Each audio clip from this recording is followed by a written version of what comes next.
Nasunog ang isang gusali sa kanto ng Recto at Tondo, Maynila kahapon. Pahirapan ang pag-apula sa apoy dahil bukod sa dami ng plastic, masyado ring mataas ang gusali para mapasok ng mga bombero. Karatong report ni Victoria Tulad. Makapal at maitim na usok ang bumalot sa apat na palapag na gusaling ito sa Recto Corner, Asuncion Street, Tondo, Manila kahapon. Ayon sa Bureau of Fire Protection, nagsimula ang apoy ng 3:05 ng hapon. Nilamon ng apoy ang bahagi ng gusali na ginawa ng bodega at maging ang mga tindahan sa unang palapag. Noong mga oras na iyon, hindi pa raw matukoy ng mga bombero ang pinagmulan ng sunog. Nag-umpisa to sa third floor. Doon sa kabila, tumawid siguro sa may kisame, nadamay first hanggang fourth floor.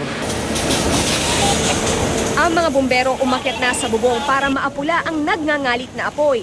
Pero dahil plastic ang nasusunog, nahirapan silang patayin ito. Anumang bomba nila ng tubig, tila baliwala. Dahil sa kapal ng usok, halos wala nang makita sa taas ng gusali. Ang mga tenag tumulong na sa pagpatay ng apoy.